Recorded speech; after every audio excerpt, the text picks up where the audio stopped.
todos, boa noite a todas.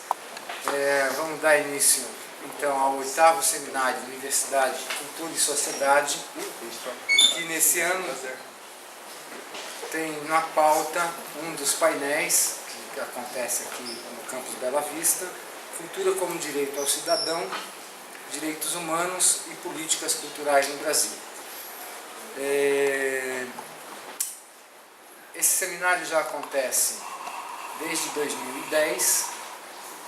Neste ano ele está num novo formato, então tem um painel acontecendo no Campus Conceição, um outro painel acontecendo no Campus Barcelona e esse painel aqui na Escola de Medicina da Universidade, com a presença de vocês, muito obrigado. E também para discutir o tema, nós convidamos o ator que já foi secretário da Secretaria de Cidadania Cultural, já foi presidente da Funarte e um grande batalhador, delegado também do Brasil, quando, por ocasião da Carta da Diversidade Cultural, promovida pela Unesco, é isso, Serginho? Convenção da Diversidade. Pela Convenção, não é? Então, por favor, Sérgio, queria se dirigir.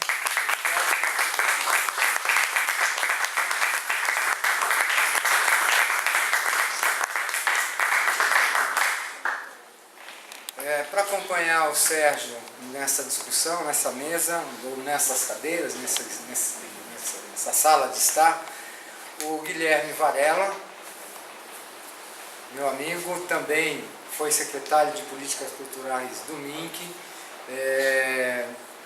tem como trabalho uma tese de doutorado dele que trata sobre as políticas culturais no Brasil, inclusive uma das pessoas que desenhou o Sistema Nacional de Cultura na gestão do Juca Ferreira. É isso, Guilherme? Por favor.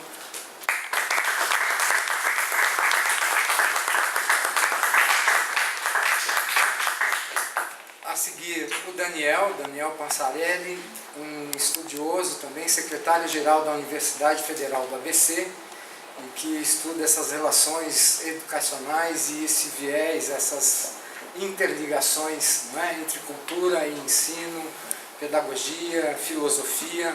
Por favor, Daniel.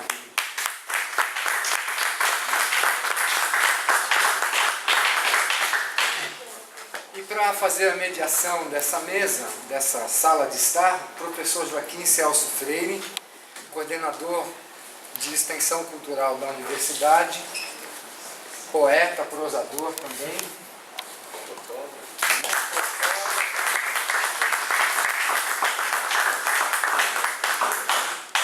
E nas nossas pontas aqui, Tadeu de Pietro, um ator, também batalhador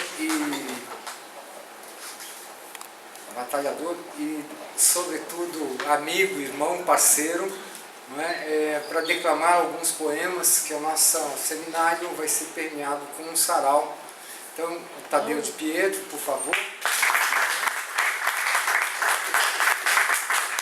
E a professora Claudine, que trabalha com etnoeducação, que promove já há 18 anos sarau de poesia preta.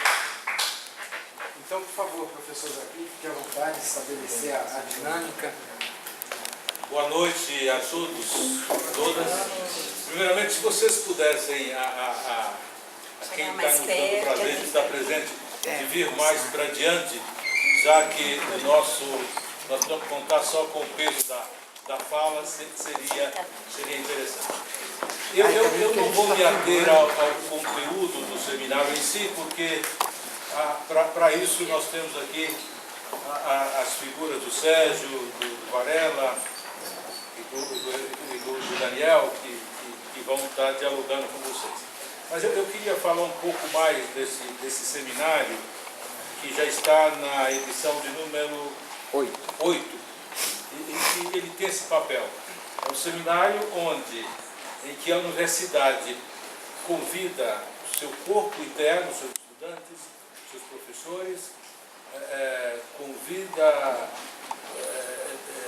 organizações da sociedade civil organizada, como hoje está aqui presente o núcleo de Maximano Kolbe, representado pelo Derni e a equipe, e que aqui muito eu agradeço pela presença, o Instituto Som da Língua, que também está nos apoiando, pelo Pedro, pelo Tadeu, e também a comunidade de maneira geral. Então, esse seminário ele tem esse papel da universidade interagir com a comunidade e trocar ideias sobre o que aconteceu, o que está acontecendo no mundo, criar perspectivas no sentido de uma vida certamente mais humana, no sentido de um viver melhor para todos nós, que eu acho que é por aí que está o sentido da vida, né? Embora nesse transcorrer a gente tenha que atravessar cachoeiras e subir montanhas, mas certamente o que a gente quer o nosso horizonte é buscar uma vida mais digna, mais justa, mais humana, mais alegre, mais bonita, porque senão não teria sentido. Evidentemente que ninguém está aqui achando que tudo é mil maravilhas, porque realmente não é. Há dificuldades, as dificuldades estão postas, basta a gente abrir os olhos e os ouvidos, que elas aparecem. Mas é nosso papel e é papel da universidade travar essa discussão.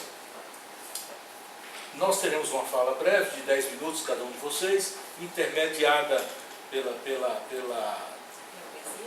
poesia ou pela fala dos nossos amigos, o Tadeu e a Claudine, né? Sérgio, teria muita honra que você inicie, você que é nosso vizinho aqui no bairro do Bexiga da Bela Vista. Logo aqui em cima.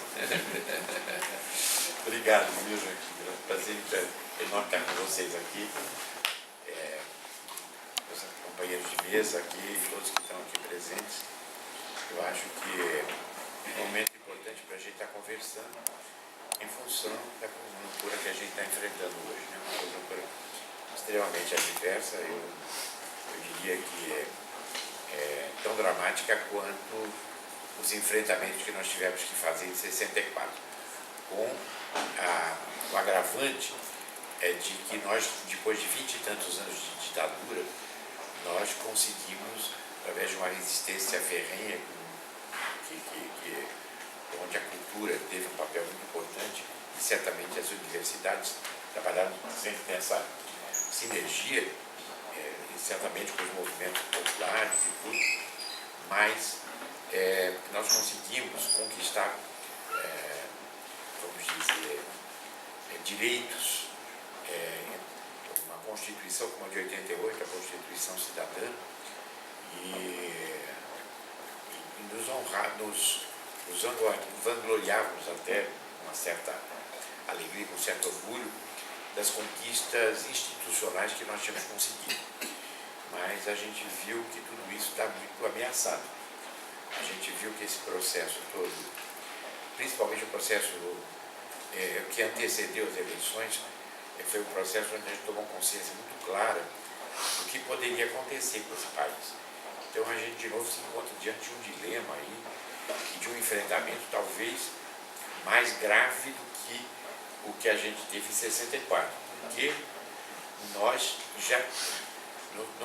tínhamos sentido o sabor dessas conquistas, entendeu? E foram conquistas que custaram a vida de muitas pessoas, entendeu? E certamente foram conquistas que nós considerávamos absolutamente sem retrocesso. Era tortura nunca mais, era, vamos dizer, pensar dali para frente. E a gente, inclusive, com novas abordagens, entendeu? Onde a cultura passou, sempre a cultura teve um papel importante na resistência. Eu acho que quando a gente fala de cultura, a gente está falando de resistência. A cultura, desde o primeiro momento do golpe de 64, ela foi, vamos dizer, um segmento da sociedade que esteve à frente sempre de todo o processo de resistência. Até porque essa relação direta que a gente tem, essa interlocução que a gente tem com a sociedade, nos permitiu que a gente estivesse nessa vanguarda. E aí não tínhamos cores políticas, não tínhamos cores partidárias, as passeatas que mobilizaram toda os vários segmentos da cultura brasileira nos anos de chumbo eram encabeçadas por pessoas que tinham as mais diferentes cores políticas, entendeu?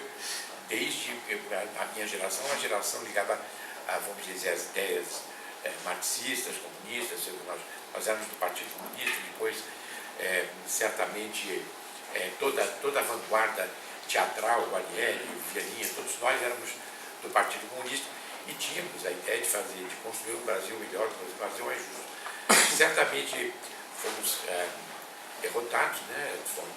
O golpe de 64 foi um golpe profundo, e aí, mas a cultura, desde o primeiro momento, ela teve, junto com os estudantes, certamente a universidade, nesse sentido, não só através dos professores, teve um papel importantíssimo, e certamente os artistas encabeçavam. Você veja que nas fotos das passeatas, os artistas estão na primeira fila, né?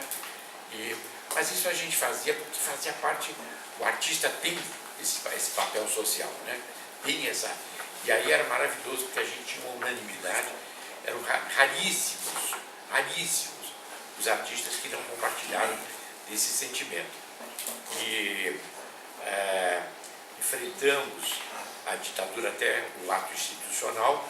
A gente já nesse momento, a gente já tinha feito conquistas muito importantes em 68, e aí houve um novo golpe, que foi o ato institucional número 5, que aí havia um aprofundamento aí, fechamento do Congresso, e aí uma parte da esquerda se foi para a luta armada, e outra parte continuou na resistência, mas certamente dando apoio, todos nós, mesmo que eu não abracei a luta armada, mas acolhi pessoas, escondi pessoas na minha casa, então isso fazia parte do nosso cotidiano, principalmente esse cotidiano das pessoas morrendo, né, do nosso lado, entendeu? Pessoas muito próximas, entendeu?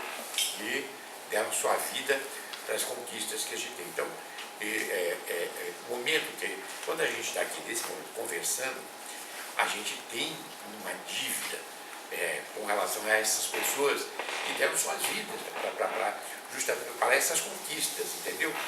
E a gente está diante de uma ameaça, até porque do ponto de vista internacional, essa correlação de forças está muito desigual, ou seja, existe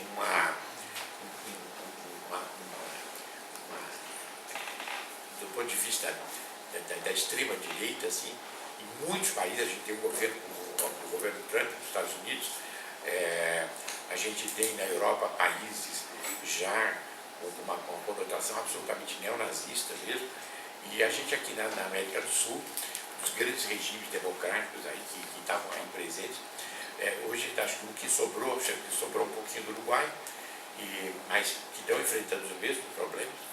A extrema-direita está avançando no Uruguai, e aí tem a Bolívia e a Venezuela lutando ali para a sobrevivência do legado do Chaves, mas certamente a gente viu o que está acontecendo conosco, né? Então todo mundo falava, não, nossas instituições estão muito fortes, estão muito vivas, né? Mas a gente viu que com o sopro o processo todo da eleição é um processo absolutamente forjado e fake, né? Ele começa com uma sentença a maior liderança do Brasil, que tinha praticamente condições de derrotar com facilidade essa candidatura. E então o ministro Sérgio Moro, que hoje está sendo convidado e vai aceitar ser ministro da Justiça, você vê que tem uma moeda de troca aí. Então ele estava trabalhando desde o início do conjunto, né? Estavam ali absolutamente sintonizados. E a gente vê absolutamente qual é o papel que a cultura e a universidade vão ter. Eu posso falar um pouco sobre a nossa jornada. A fundação do Partido dos Trabalhadores, os artistas participaram no final dos anos 70, a partir principalmente das greves do ABC, a morte do Vlado, as greves do ABC, que foram marcantes no sentido da reconquista, vamos dizer, das liberdades, né, no nosso país, mas depois a fundação do Partido dos Trabalhadores, que abraçou a cultura como um elemento estratégico no sentido dessa construção, entendeu? Não pode esquecer que tinha uma Lélia Abramo, uma Adriano Pedrosa, uma Marilena Chauí, eu estava na fundação, Tadeu estava na fundação, então são todos, a gente tinha todo um compromisso, mas junto com os trabalhadores, junto com a universidade, ou seja, foi um conjunto de forças da sociedade que se propôs a reconstruir o processo democrático e avançar. E conseguimos avanços extraordinários. Eu me lembro que em 89, já Lula quase foi presidente. E já tínhamos uma bandeira da cultura desfraldada, né? A cultura como esse elemento fundamental e sempre essa proximidade entre cultura e educação, entre cultura e universidade, sempre foi absolutamente fundamental para que a gente pudesse avançar. Hoje, na verdade, estava faltando aí a questão da comunicação, que nós nos demos conta da importância, vamos dizer, estratégica que a comunicação teria já no processo eleitoral do Collor, né? Mas, vamos dizer, a gente, diante da sofisticação da Cambridge Analytica, né, que norteou toda a campanha dessa eleição, a gente vê que a campanha do Collor era assim, o ABC, né, era o beabá, então, vamos dizer, do que significa, mas já era do ponto de vista de comunicação, uma coisa muito grave, muito complicada, porque justamente na medida em que a informação ela é fundamental para que você possa formular, eu me lembro que possa, vamos dizer, se relacionar, né, e ter uma visão mais ampla, né, de todo o processo social, político. Eu me lembro que em 94, quando nós estávamos construindo o programa de cultura do Lula, o primeiro programa de cultura que foi feito nacionalmente a partir de uma grande consulta, o Noam Chomsky veio ao Brasil. E eu estava muito impressionado com o processo eleitoral, vamos dizer, do marketing eleitoral do Collor. Falei sobre isso e ele falou assim, mas, meu senhor, esse processo ele não se constrói a partir só do marketing eleitoral. Ele se constrói na desconstrução, ele se alicerça na desconstrução diária dos meios de comunicação absolutamente já contaminados por essa ideologia de consumo e, de uma certa maneira, que são veículo de formação de um conceito, de uma mentalidade, de uma maneira de ver o mundo, onde, de repente, a cultura passa a ser uma questão incômoda. E o programa de 94 foi um programa iluminador que orientou, inclusive, o projeto de cultura que a gente instituiu a partir de 2003, que chamava-se Cultura, a inteligência, a imaginação a serviço do Brasil. E aí nós fomos para o Ministério da Cultura. Eu ocupei primeiro o cargo de secretário de Música e Artes Cênicas, que era uma grande secretaria, porque eram secretarias temáticas, mas depois nós fizemos uma reestruturação do Ministério, já tinha uma amplitude muito grande, já não eram só os militantes do PT, mas era um conjunto de forças que o governo Lula estava representando naquele momento. Aí veio o Gil com o Juca como secretário executivo, e aí a gente teve, vamos dizer, uma somatória de contribuições muito importantes, e a gente conseguiu construir um projeto muito importante. Inclusive avançamos não só em termos da luta por recursos. Na época do governo Fernando Henrique, os recursos para a cultura nacionalmente eram menores do que da cidade de São Paulo. Eram 200 e poucos milhões. O governo Fernando Henrique, toda a política cultural do governo Fernando Henrique foi feita através da Lei Rouanet. Entendeu? Só mesmo para a produção cultural, e aquela produção cultural concentrada aqui no Sudeste. Entendeu?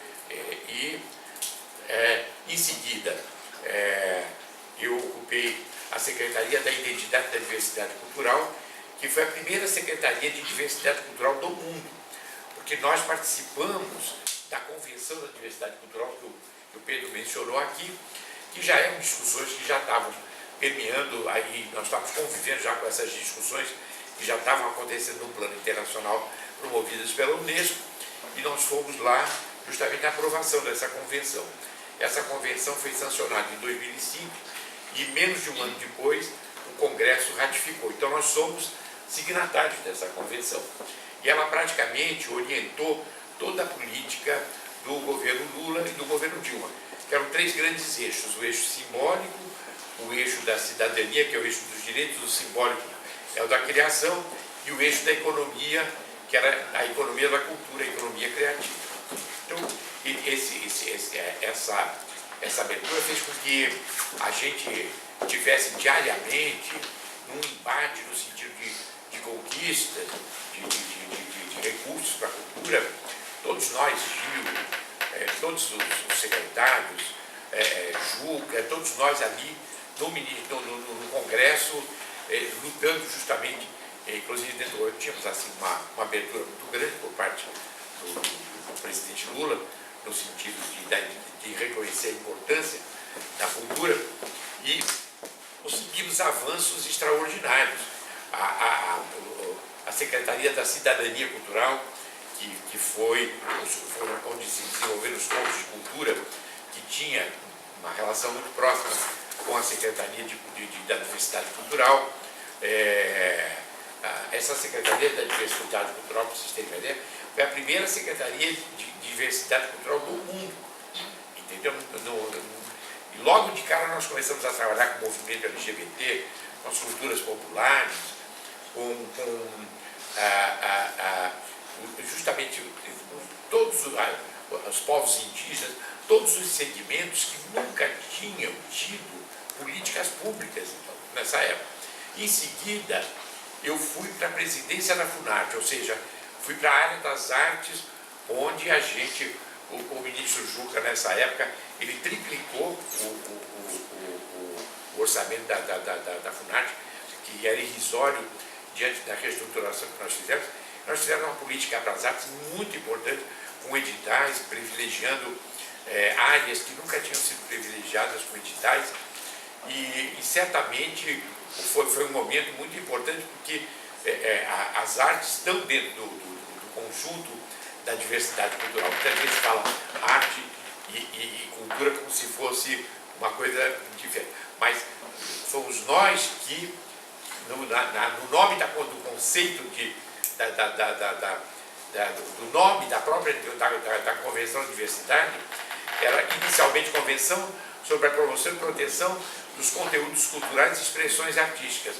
E nós apresentamos a sugestão de que fossem apenas expressões culturais, as artes também incluídas como expressões culturais, sem essa hierarquização que havia das artes como sempre foram, vamos dizer, a expressão, vamos dizer, de uma hierarquia da burguesa, assim, mas vamos dizer, dos entre parênteses eruditos e tal.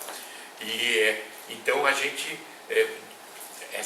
havia uma interação entre as expressões artísticas e as outras expressões culturais. O Tadeu estava numa secretaria, nós tínhamos um projeto, um programa, né, que era justamente de interação entre interação cultural das áreas artísticas com todas as outras expressões.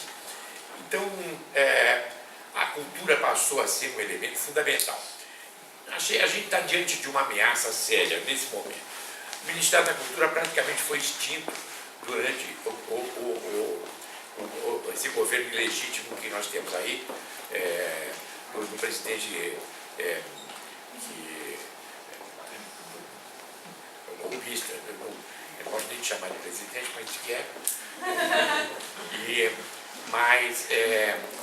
que reduziu o Ministério da Cultura a uma secretaria, praticamente, embora que ele foi extinto 2 vezes, foi reconstituído, e agora ele vai ser, segundo o que está aí no programa aí, dessa compressão dos ministérios, ele vai estar, nós vamos voltar para 1940, ou seja, Ministério da Cultura, Esportes e Educação, entendeu?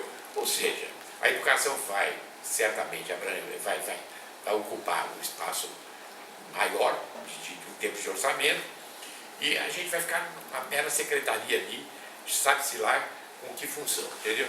Eu acho que uma das coisas que eu acho que é importante é a gente ter uma noção clara do que está acontecendo. E temos que nos organizar e temos que nos temos que começar a nos organizar estrategicamente para resistir a tudo isso, entendeu? Então eu vejo uma fala aqui hoje, né, tudo no sentido dessa presença aqui com a universidade e dessa abertura que a gente tem, no sentido de que a gente comece a traçar realmente estratégias para não perder, não deixar perdidas todas essas conquistas e fazer com que a gente avance. Eu acho que ontem nós tivemos aí uma passeata aí com estudantes maravilhosa, uma passeata do Egão que não aconteceu só aqui, mas aconteceu em todo o Brasil. Ou seja, tem uma mobilização da sociedade. Nos últimos dias da campanha a gente viu que essa mobilização foi muito ampla, entendeu? E muito mais, muito além de um viés partidário, mas sim, são as forças democráticas do país que se uniram das mais diversas coisas. Eu também ocupei aqui a Secretaria de Políticas Culturais, que o Guilherme ocupou em seguida, e nós fizemos o primeiro Plano Nacional de Cultura, que era o primeiro plano de metas da cultura.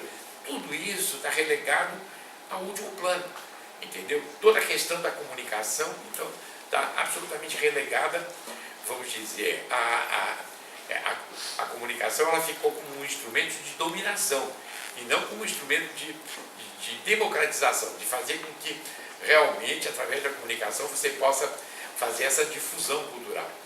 Então eu queria só fazer essa reflexão sobre esse momento, conclamar todos que se unam em torno dessa resistência e dizer que quanto mais a gente se organizar, quanto mais a gente estiver junto, menos possibilidades eles têm de, vamos dizer, tentar zerar tudo que foi conquistado. Na verdade, é uma conclamação que eu estou fazendo em função de tudo aquilo que foi conquistado tão arduamente. Queria agradecer o espaço e...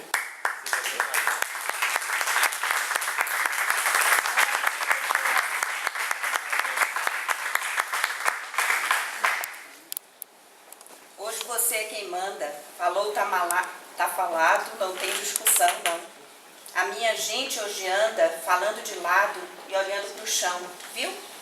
Você que inventou esse Estado, inventou de inventar toda a escuridão, você que inventou o pecado, esqueceu-se de inventar perdão. Apesar de você, amanhã há de ser outro dia. Eu pergunto a você, onde vai se esconder da enorme euforia? Como vai proibir quando o galo insistir em cantar? Água nova brotando e a gente se amando sem parar. Quando chegar o momento, esse meu sofrimento eu vou cobrar com juros. Juro. Todo esse amor reprimido, esse grito contido, esse samba no escuro. Você que inventou a tristeza, ora, tem a fineza de desinventar. Você vai pagar dobrado, cada lágrima rolada nesse meu penar. Apesar de você, amanhã há de ser outro dia.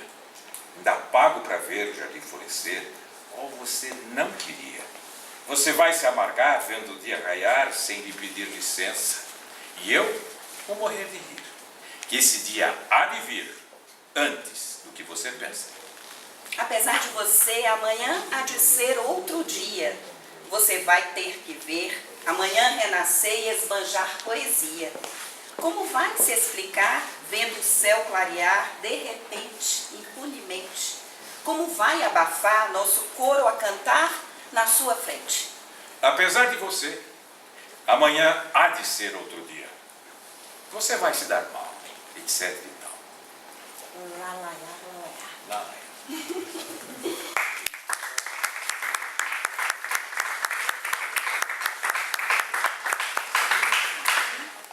Obrigado, Claudino. Obrigado, Tadeu.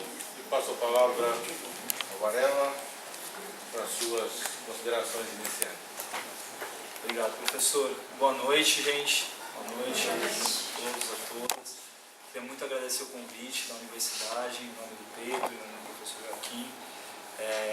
Não é a primeira vez que eu participo, já participei de outras edições que foram igualmente muito importantes para levantar algumas reflexões. E que a cada ano a gente vê que o tema está quente, né? Assim, o ano passado foi a mesma coisa, né? Teve uma edição que teve a Socorro Lira, tocando, e aí depois aconteceu tudo o que aconteceu, né? E a Socorro com as canções lindas por aí. Então, enfim, agradecer demais o convite, agradecer as professoras, o Tadeu, um grande ator, um grande gestor, aos professores aqui da casa, ao Sérgio Mambetti, que é uma figura de grande referência para todos nós, né? O Sérgio além de grande ator, grande diretor, é uma figura que nos inspira bastante na caminhada pela cultura brasileira, pelas políticas culturais. Então, tudo que o Sérgio diz aqui, acho que serve muito para todos nós, principalmente nesses momentos mais tensos, como alerta e como alento, né? Para conseguir caminhar. Eu queria, se fosse na CNTP, nas condições normais, todo mundo aqui, de que curso vocês são? Vocês são do direito? Alguém é do direito aqui? Medicina? Todo mundo da medicina? Olha que sorte, eu sou do direito. Podia estar matando, podia estar roubando, vendendo órgão, traficando droga, mas eu sou advogado.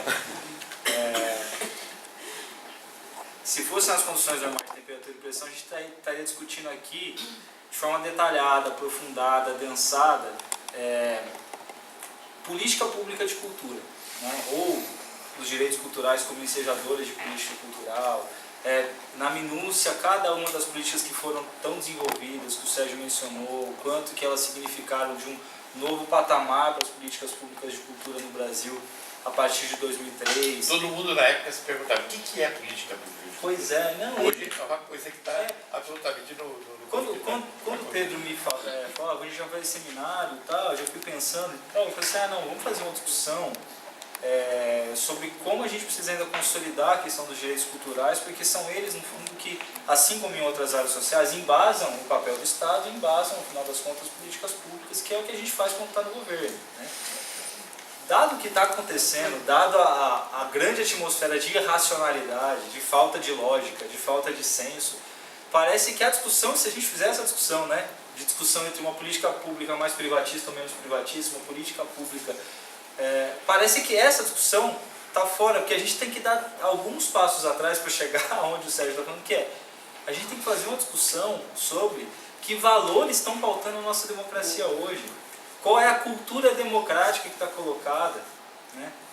Qual é a noção de direito que faz com que as pessoas se movam para reivindicar a sua situação social, né? Qual é a estética da democracia que a gente tem hoje, né? O que está por trás como símbolos, norteando, vocalizando, expressando todo esse movimento que a gente está vendo hoje, que foi consolidado nas urnas de alguma maneira, mas que por trás dele tem muito mais coisa que está relacionada basicamente a uma disputa cultural iminente na sociedade, uma disputa valorativa, uma disputa de comportamento, uma disputa de mentalidade. Essa é a disputa que está se tendo. Se a disputa se o PSDB subiu ou não, se o PT cresceu ou não, se o PSL, que não sei o que, se o PSC... É claro, esses são elementos de análise, são fatores, né? As eleições, naturalmente, elas são grandes emblemas de determinado registro histórico daquele momento e que a gente tem que analisar e que essa análise vai ainda perdurar e vai movimentar a nossa atuação futura. Mas o fato o que a gente está vendo hoje no Brasil é uma discussão sobre quais valores vão pautar a nossa democracia, vão pautar o comportamento dos indivíduos, vão pautar o Estado e vão pautar a nossa atuação, né, como agentes culturais, como artistas, como professores que somos, como estudantes, né, no sentido de o que a gente vai estar carregando embaixo do braço para reivindicar. Ou seja, tudo que eu ia falar a respeito de política pública, eu queria tentar sintetizar ou extrair em 3 ideias. Uma é a discussão de cultura como valor, a discussão de cultura como direito, a discussão de cultura como política pública. Na ordem normal seria começar por valor, depois direito e depois política pública, numa escala de racionalidade. Como não é a escala que a gente está, eu queria inverter para chegar no que eu acho que é mais importante, que é essa discussão valorativa. Como política pública, eu acho que o final da fala do Sérgio, ela é muito emblemática, ela significa muito do ponto de vista de nos tornar muito visíveis, deixar muito nítido o estado da arte, né, do que se avançou em política pública no Brasil em todas as áreas, mas notadamente na área cultural. Principalmente, Guilherme, uma coisa que é também uma coisa básica da Convenção da Diversidade, que é a participação social. Exatamente. Tudo foi construído a partir da participação. Está totalmente ligado ao que você está falando. Exatamente. Eu ia, nesse sentido, nessa chave das políticas públicas de cultura, da cultura como política pública, eu queria dizer que, se fosse para sintetizar, eu acho que tem essa questão da tridimensionalidade que o Sérgio colocou, como se avançaram nos instrumentos necessários para nortear a atuação do Estado, né? O plano, a tentativa de uma articulação nacional federativa, a organização de um sistema, a replicação de estrutura, o espelhamento institucional, União, Estados e municípios, ou seja, uma série de coisas que a gente pode aqui aprofundar, isso dá pano para muita manga, mas eu queria dizer que acho que basicamente 3 paradigmas foram rompidos e que significam muito para analisar o quanto se avançou quando o Ministério da Cultura, a partir de 2003 teve Gil, Juca, Sérgio, Companhia Limitada. O primeiro foi a cultura brasileira como objeto de política pública, ela deixou de ser encarada pelo Estado, a visão do Estado na cultura, deixou de ser só a visão para aquelas artes consolidadas. Aquelas artes que historicamente eram consolidadas, seja porque tem mais peso, seja porque são as artes mais manuseadas, seja porque elas têm uma origem, vamos dizer, beletrista ou mais elitista, seja porque são as artes que de fato eram as mais tradicionalmente visíveis, postas, colocadas. Essa era a política que se tinha, com algumas exceções institucionais, por exemplo, através da Embrafilmes e tal, mas era política para música. E nem política, eram ações que o Estado, de alguma maneira, se relacionava para música, para dança, para teatro e tal. Então, o primeiro paradigma muito importante foi o alargamento, que era um alargamento conceitual, mas acabava sendo um alargamento programático também, de fazer com que todas estas áreas fossem áreas a serem abarcadas pelo Estado como objeto de política pública.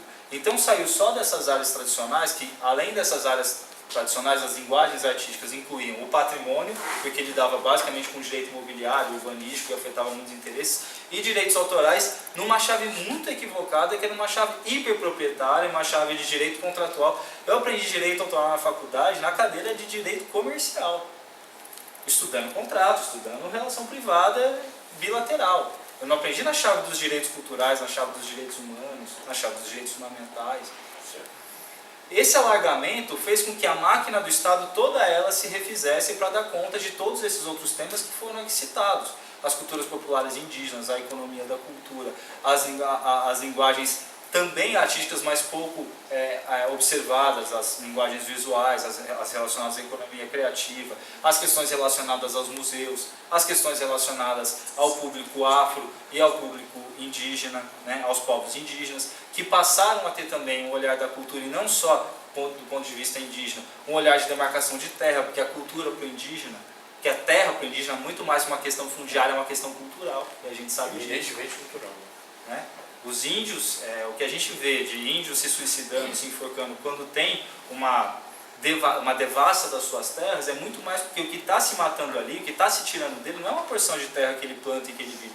O que está se tirando dele é uma ancestralidade. Dentro da cosmovisão indígena, quando você retira a terra dele, você está matando um parente. E aí você avança na questão ambiental.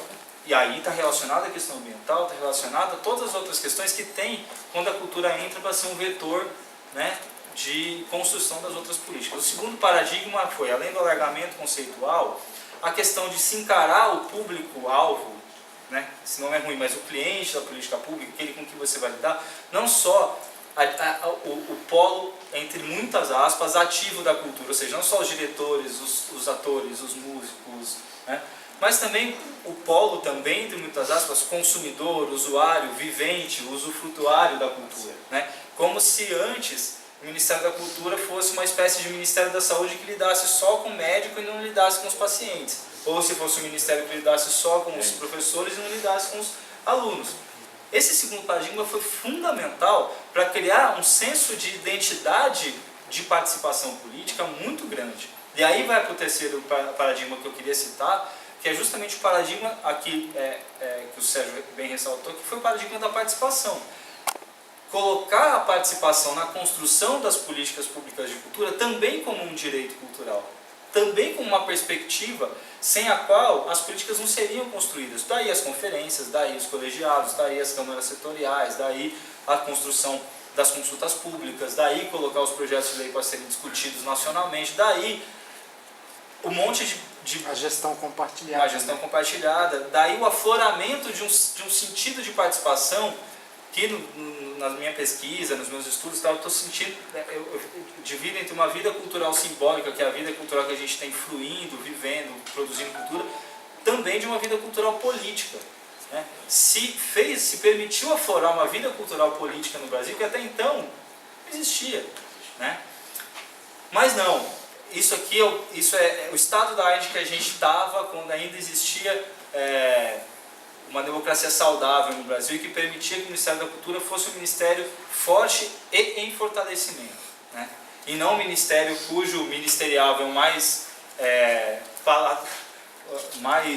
potencialmente mais aceito pelo eleito presidente é um ex-ator de filme pornô que foi acusado de estuprar uma mãe de santo dentro de um terreiro. Não sei se vocês lembram disso. Falou num canal público, na TV aberta, enquanto descreveu o estupro de uma líder de um terreiro. No segundo aspecto, que é a cultura como direito. E aí, eu acho que esse é um aspecto muito importante para a gente conseguir tentar jogar essa discussão para um patamar que a gente estava quase conseguindo, tudo isso que foi colocado pelo Norberto, tudo isso que a gente discute nas universidades em que a gente faz parte e tal, de como todas essas peças montadas estavam sofisticando, estavam instrumentalizando o discurso não só dos gestores culturais, mas também dos públicos da cultura, de que a reivindicação na área cultural ela estava deixando de ser uma reivindicação tópica, imediatista, pontual, que era muito ligada às questões basicamente de financiamento. Eu quero meu edital de tal segmento, eu quero meu edital... Para ser uma discussão sobre reivindicação de direitos culturais. Estava se passando para esse patamar, estava num processo, né, que é um processo de construção difícil, porque os direitos culturais eles são os direitos, inclusive internacionalmente, mais crus ainda, muito no sentido de consolidação. A Convenção da Diversidade Cultural dá uma grande contribuição para isso. A partir do momento que ela é internalizada, ela cria um rol de direitos que a gente tem que se munir, né? Mas ainda são muito crus.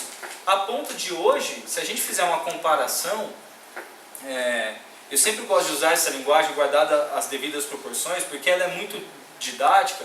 Se a gente fizer uma comparação, a gente tentar visualizar, materializar, apalpar, né, os direitos culturais, a gente vai ter muita dificuldade, diferente da facilidade que se tem em outras áreas sociais. A gente sabe decor quais são nossos direitos trabalhistas.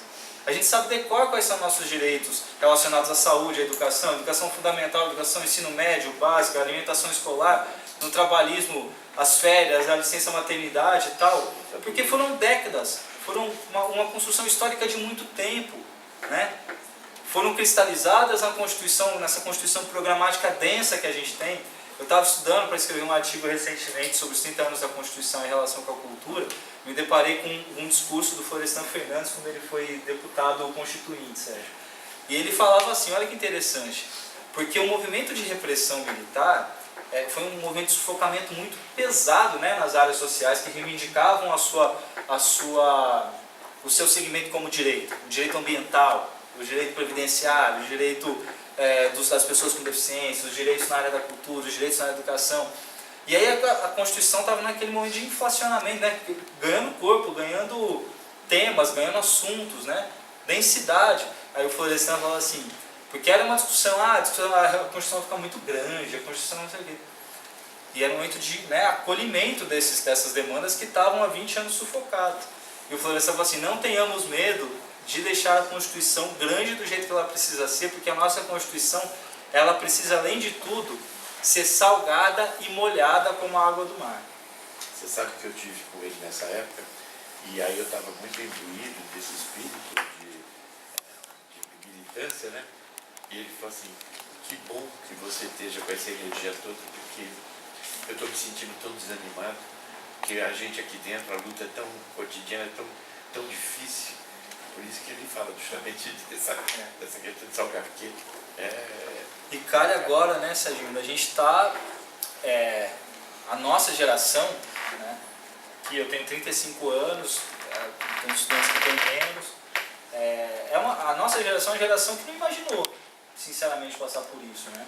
O exercício que eu fazia, minha mulher é militante, nossos amigos, a gente é de um grupo de formação progressista da faculdade e tal, e um exercício utópico que a gente fazia de brincadeira, um exercício de mesa de bar, que a gente fazia como a gente estaria se a gente vivesse uma época de supressão das liberdades individuais, de liberdade de expressão, como a gente estaria? Será que a gente estaria da mesma forma que os nossos pais, os nossos estiveram em organizações?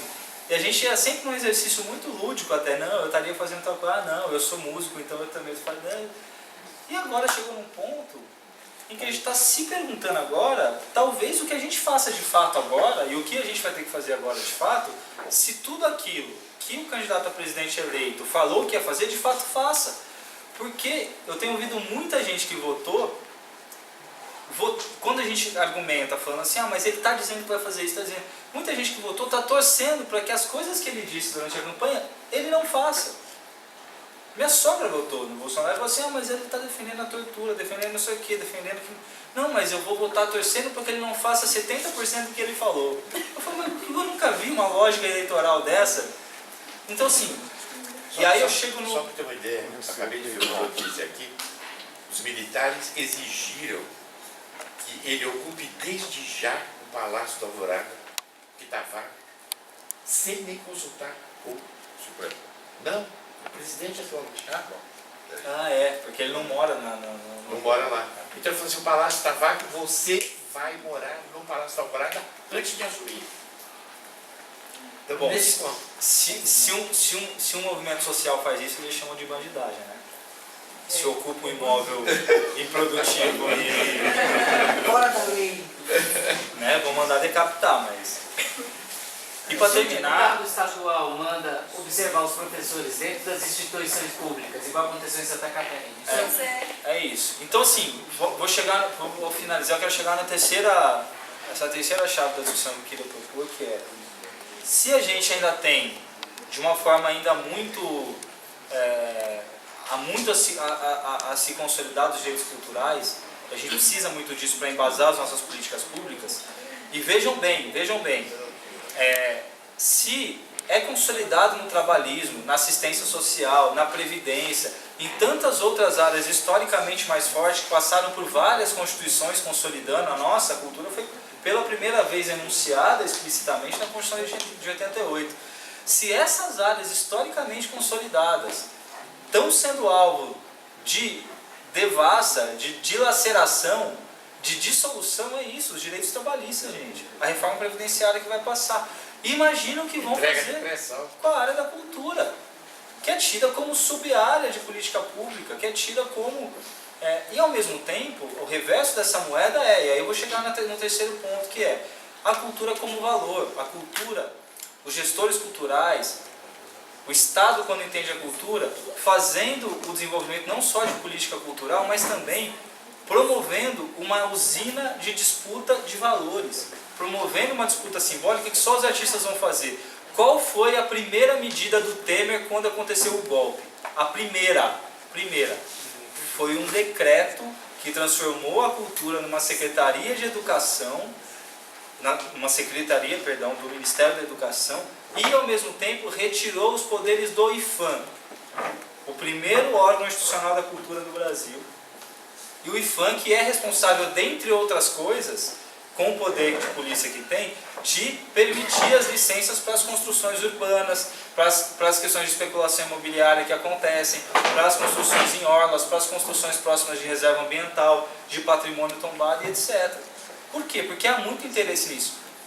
É muito simbólico que essas eleições que aconteceram e que a cultura se mobilizou fortemente porque eram candidatos potencialmente antidemocráticos, tivessem um revide muito grande, né? O Collor tentou extinguir o Ministério da Cultura, né?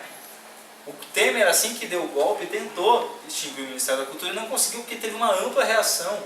Agora, o setor... Tentou pela segunda vez, depois com o Roberto Freire. Exatamente.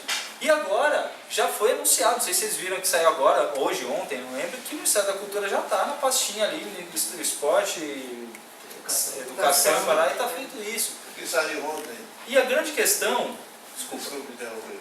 Mas o que ontem o treino publicou, não sei se vocês viram, a revitalização do boicote do SNI e dos DOPS. Está lá, com todas as letras.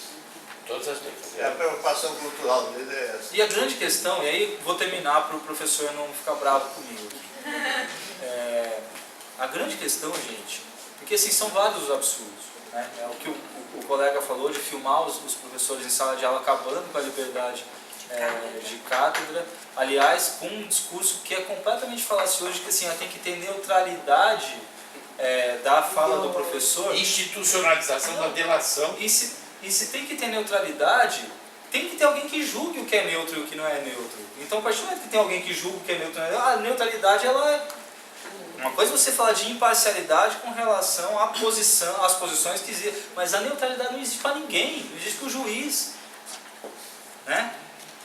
O que eu quero dizer, e aí vou terminar de fato, que é uma questão cultural, é a seguinte: tudo isso que está sendo colocado, o que ele fala, por mais absurdo que seja, né, de filmar, do boicote, de subjugar a política ambiental, a política agrícola e agrária, né, está assentado em valores que estão calçados socialmente hoje, que estão ganhando proeminência hoje, cuja disputa na sociedade a gente está perdendo, cuja disputa simbólica feita por uma movimentação estética que não está relacionado à vida, não está relacionado a progresso, efetivamente falando, a desenvolvimento, está relacionado aos símbolos que ele tem manipulado e que as ditaduras manipulam para tentar ganhar hegemonia e homogeneização nacional, né? A bandeira, a Bíblia, a arma, o general prostrado, né? Que vai tentando fazer, através de um senso de ordem, uma inversão desses valores todos que ligados à vida e tal, para calçar essa disputa, que a gente está aprendendo.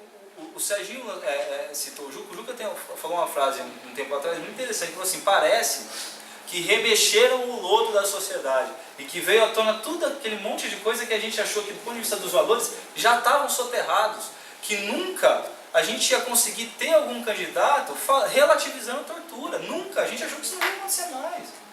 E foi eleito, e aí você recebe, e a sociedade está dando que é o seu tio que você toma cerveja junto, que você acha que é uma pessoa boa, fala, mas de fato, pensando bem, olha só, pensando bem depois de tudo, eu nunca vi ninguém reclamar muito da época da ditadura militar, não. Eu vejo agora os jovens se preocupar, mas na época eu não vejo. Que é um absurdo, veja o que o Sérgio Roberto falou agora. Né? Então, gente, o que eu quero dizer é, e vou concluir em 30 segundos, eu acho que a cultura, eu acho que as universidades, os estudantes, os professores, as pessoas que estão preocupadas com, não as instituições, uma coisa, mas com o senso democrático e principalmente com valores que vão nortear a democracia para os próximos anos, para as próximas gerações, a nossa geração, a gente tem uma responsabilidade geracional muito grande, porque a gente não fez parte dessa construção de que o Sérgio falou. A gente não fundou esses partidos todos, eu milito num deles e tenho muito orgulho e tudo isso, mas a gente tem que dar um passo além, que é tentar ressignificar essa disputa valorativa e simbólica que a gente está perdendo. Com que armas a gente vai fazer isso? Né? Com que argumentos? Com que tipo de empatia que a gente vai criar? Com que tipo de relacionamento com a base que a gente está perdendo? Né? De uma forma que os valores que norteiem qualquer discurso e que vão fazer com que a democracia se sustente sejam valores da vida, sejam valores democráticos, sejam valores republicanos, sejam valores que os artistas pregam, e os artistas são antenas. Quando a gente vê que todos os artistas estão se movimentando contra, é porque a sensibilidade artística, a gente está vendo aqui, a gente tem 3 deles, 4, enfim, vários aqui, são antenas e estão falando. E se o Roger Waters está falando, tem mais menos dúvida ainda. Gente, é isso. Obrigado.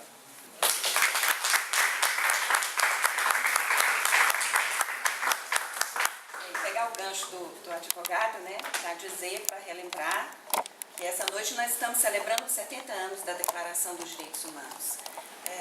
Dia 10 de dezembro de 2018 completará 70 anos, mas nós já estamos nisso e nunca foi tão atual a gente falar sobre isso. Ela né? faz parte, inclusive, da Convenção da Universidade. Exato. Ela E do qual o Brasil é signatário.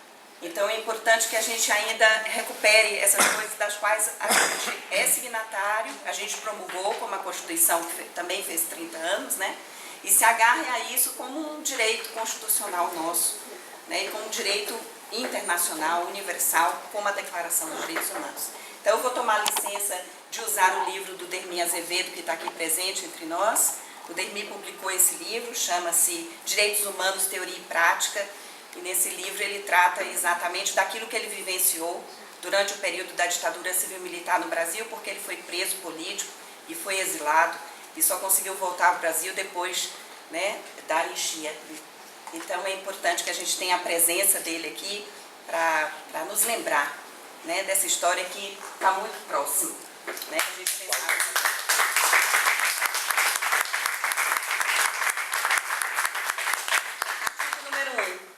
Todos os seres humanos nascem livres e iguais em dignidade e direitos. São dotados de razão e consciência e devem agir em relação uns aos outros com espírito de fraternidade. Nós escolhemos alguns artigos, pensados dos 30, que sejam significativos para esse momento que nós estamos vivendo, que é tema da nossa discussão. Para a gente não ler os 30, a gente escolheu alguns pontos principais para a gente refletir e pensar sobre eles na nossa discussão. Artigo 3º. Todo ser humano tem direito à vida, à liberdade e à segurança pessoal. Artigo 5º. Ninguém será submetido a tortura e nem a tratamento ou castigo cruel, desumano ou degradante. Artigo 9º. Ninguém será arbitrariamente preso, detido ou exilado. Artigo 11º. Todo ser humano acusado de um ato delituoso tem o direito de ser presumido inocente, até que a sua culpabilidade tenha sido provada de acordo com a lei, em julgamento público, no qual lhe tenham sido asseguradas todas as garantias necessárias à sua defesa. Ninguém poderá ser culpado por qualquer ação ou omissão que, no momento, não constitua um delito perante o direito nacional ou internacional. Também não será imposta pena mais forte do que aquela que, no momento da prática, era aplicável ao ato delituoso. Artigo 12. Ninguém será sujeito a interferências em sua vida privada, em sua família, em seu lar ou em sua correspondência, nem ataques à sua honra e reputação. Todo ser humano tem direito à proteção da lei contra tais interferências ou ataques. Artigo 27. Todo ser humano tem o direito de participar livremente da vida cultural da comunidade, de fruir as artes e de participar do processo científico e de seus benefícios. Todo ser humano tem direito à proteção dos interesses morais e materiais decorrentes de qualquer produção científica, literária ou artística da qual seja autor. E a gente sugere a vocês que possam pesquisar nessa Declaração dos Direitos Humanos, nesses 30 tópicos, exatamente quais são os aspectos nos quais a gente começa a perceber que já não está incluído. É muito importante que a gente faça essa reflexão, porque nós vamos ter que ir em busca desses direitos a qualquer momento. Obrigado.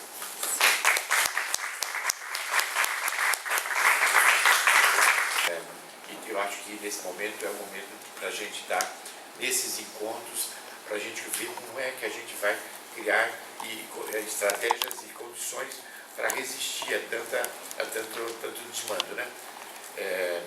Eu acho que, para quem viveu, não é, Dermi, o período todo da ditadura, sabe que na época nós estávamos muito despreparados, porque a gente não tinha ideia do que viria pela frente. Tanto que a gente construiu um processo muito rico. Mas eu acho que hoje é preciso que a gente passe esse legado para as novas gerações e que a gente não seja, vamos dizer, que não demore tanto tempo para a gente ter, vamos dizer, essa reconstrução, entendeu? Fazer com que esse processo seja acelerado e essa defesa seja mais veemente. Eu estou fazendo um espetáculo aqui no Teatro Raul Cortez até o dia 2 de dezembro, que é de um autor americano chamado Arthur Miller, chama-se Um Panorama Visto da Ponte. Essa peça foi uma peça escrita durante o período da Guerra Fria nos Estados Unidos, em 56, onde houve uma grande perseguição ao pensamento de esquerda, através de um senador chamado senador McCarthy, o famoso macartismo, e que vitimou uma série de artistas intelectuais, pensadores, professores, entendeu? Que, através do ato da delação. Então, é uma peça em que ele execra o ato da delação e ele fala também sobre a questão da imigração ilegal, ou seja, do drama da imigração ilegal. Quando você vê hoje que tem uma caravana de quase 8.000 pessoas já vindo da América Central para chegar e entrar pela fronteira americana, o presidente Trump já está falando de mobilizar exércitos para enfrentar. São pessoas com famílias, com crianças, com tudo. Ou seja, é um momento extremamente grave. E essa peça, ela aborda de uma forma extremamente contundente esses temas. A gente faz um debate no final do espetáculo, esse debate tem sido muito rico. Então eu queria convidar vocês para ver. A gente tem a meia entrada, que é R$40. Então a gente tem a gente abre justamente porque a gente tem tido um público muito grande, a gente tem trabalhado com ONGs aí, com tudo, no sentido de ampliar, vamos dizer, o repertório do público também, e tem sido assim um encontro muito bacana, porque as pessoas estão sentindo necessidade de não se comunicar só através do celular, mas de estar frente a frente, dialogando com a gente. Tem sido maravilhoso. Então eu queria convidar todos, viu? Todos que estão presentes aqui, estou aguardando vocês lá, viu? Sério? Diga. Eu ia pedir licença à mesa, 5 minutinhos, só para completar uma coisa que eu gostaria que você ouça. 5 minutos. Durante a ditadura de 64, o meu filho, 1 ano e 8 meses, foi torturado. Quando foi preso na minha casa, ele foi torturado e um policial da equipe do delegado José Cicoco, irmão do Francisco Coco, não tem nada a ver com isso, quebrou os dentinhos dele. 1 ano e 8 meses ele teve os seus dentes quebrados dessa maneira. Foi jogado, a casa levado para São Bernardo, jogado no meio da casa, o bebê ficou lesado. E em fevereiro de 2013, ele se suicidou, tomou uma overdose de medicamentos, deixou cartas dizendo que foi vítima da ditadura. Consciência, foi vítima da ditadura. Chamava-se Carlos Alexandre, Carlos de Carlos Maniguela, Alexandre de Alexandre Manu. E o que eu estou observando é que esses torturadores estão voltando à cena. Hoje à tarde houve uma reunião do Movimento Nacional de Direitos Humanos que constatou que antigas pessoas conhecidas como neonazistas voltavam à cena. E nós temos que fazer tudo o que pudermos e mais alguma coisa para evitar que eles tomem conta do resto da sociedade. Já tomaram conta de uma parte, agora querem tomar tudo. Então, quando eu estava preso, o delegado me chamou uma vez e perguntou, logicamente gritou, você é comunista? Eu respondi, não, eu não sou comunista. Como é que você não é comunista, delegado? Você é comunista. É uma situação tão elevada, tão nobre, e exalta virtudes que nós não somos capazes de atingir. Eu não vou mentir, eu não sou comunista porque eu não atingo as qualidades que o comunista deve ter. E a resposta que eu levei foi um soco na cara e fiquei prostrado. Então o que eu vejo vocês como cultivadores do que há de melhor na realidade brasileira. Sérgio Manberti é um deles. Não há um lugar do país que ele não tenha percorrido, divulgando a cultura tão bem estudada e detalhada como vocês fizeram e fazem. Era isso que eu queria dizer, só acrescentando esse caso que me choca e que mostra que a ditadura funcionava dessa forma. Obrigado.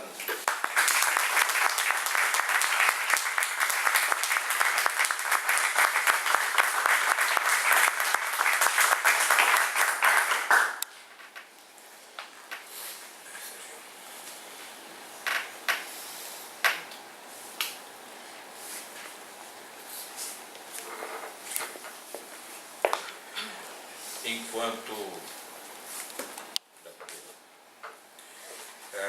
o Sérgio está se retirando, eu gostaria de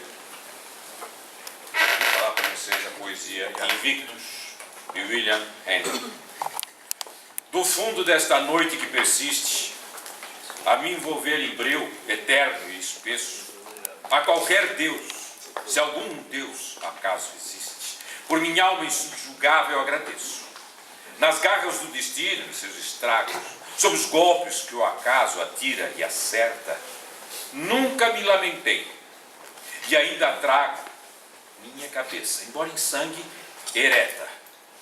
Além deste oceano de lamúria, somente o horror das trevas se divisa. Porém o tempo a consumir-se em fúria não me amedronta nem me martiriza. Por ser estreita a senda, eu não declino, nem por pesada a mão que o mundo espalma. Eu sou dono e senhor do meu destino. Eu sou o comandante da minha alma.